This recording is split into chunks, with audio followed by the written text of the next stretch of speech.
Hello everyone and as you all know, हमने पिछले video में ये डिस्कस किया था एक सोल प्रोप्राइटरशिप फॉर्म कैसे आपके लिए हेल्पफुल हो सकती है, कैसे उसका कंप्लायंस फ्री मॉडल, कैसे उसका लेस कॉस्ट मॉडल आपके बिजनेस को ग्रो करने में आपको हेल्प कर सकता है।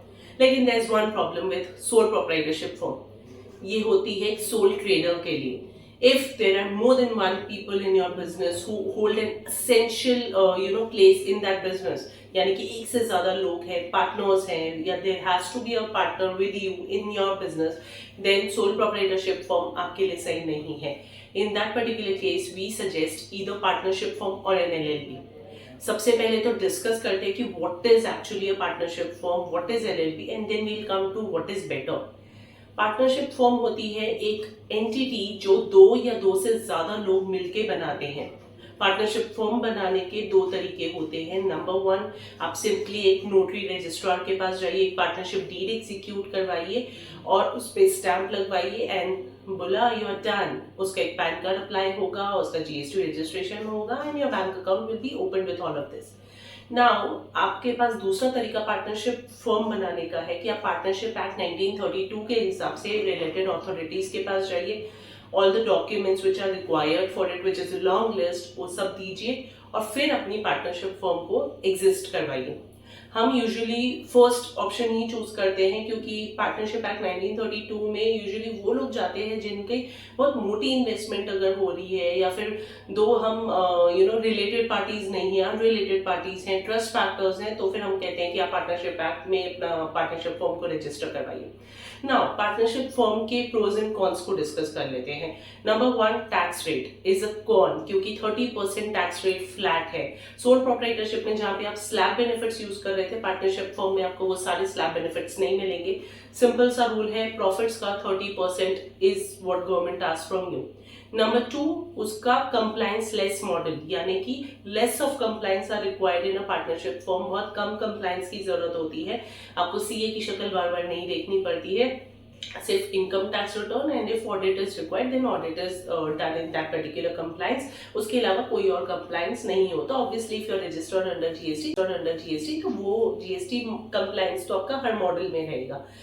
लास्टली, पार्टनरशिप फॉर्म में आप हमेशा ये याद रखिएगा कि जो भी आपकी डीड में सेट हो रही है चीजें, यानी कि आपकी सैलरी हो गई, आपकी कंट्रीब्यूशन हो गया, आपका कैपिटल हो गया, ये सारी चीजें पार्टनरशिप डीड की रजिस्ट्रार की कॉपी पे लिखी जा रही है, जिसको बहुत ज्यादा चैलेंज नहीं किया जा सकता, जिसके बेसिस पे आप बहुत बड़ा डिसीजन नहीं ले सकते, या किसी अननोन पार्टी के साथ आप बिजनेस ना करें तो ज्यादा अच्छा है। तो जैसे ही आपको लगता है कि दो स्ट्रेंजर्स इन्वॉल्व है जिनके साथ मैं बिजनेस कर रहा हूँ, तो मोर इज सजेस्टेड कि आप या तो एक एलएलपी फॉर्मेट में जाए या फिर पार्टनरशिप एक्ट में अपनी पार्टनरशिप फॉर्म को रजिस्टर करवाएं। Now coming to LLP. LLP आया था कुछ साल पहले, which is limited liability partnership. Now ये पार्टनरशिप फॉर्म का एक बेटर वर्जन है, which is registered under ministry of corporate affairs.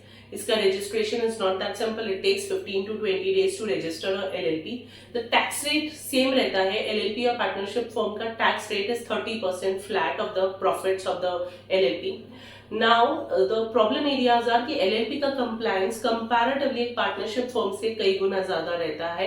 ROC compliance होता है, एंड एडिशनली अगर आपका 40 लाख से ज्यादा का टर्नओवर है या फिर 25 लाख से ज्यादा का कंट्रीब्यूशन यानी कि कैपिटल है, तो आपको टैक्स स्टैट्यूटरी ऑडिट भी करवाना पड़ सकता है एडिशनली।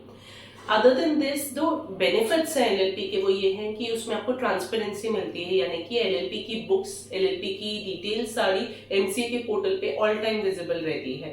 तो yes, that is a good part, क्योंकि आपके जो स्टेक होल्डर्स है वो आप पे ज्यादा ट्रस्ट रखते हैं जब आप एलएलपी क्रिएट करते हो। तो अगर आपकी गुडविल रिलेटेड एक अच्छा गुडविल फैक्टर आपको चाहिए अपने बिजनेस में, then you should go for LLP.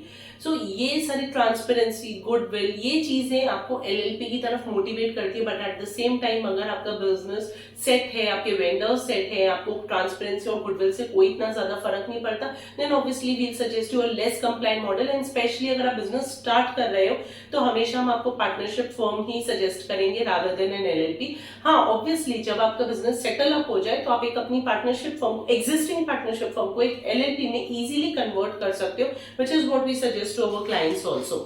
So whatever your comments are, please write in. आप अपनी queries भी please comment box में लिखिए नीचे। And next we are coming up with company, private limited company और OPC। ये दोनों क्या कॉन्सेप्ट होते हैं, कौन सा बेटर होता है, एक एलएलपी और एक प्राइवेट लिमिटेड कंपनी में क्या बेटर होता है, ये सारी चीजें डिस्कस करने के लिए। Thank you.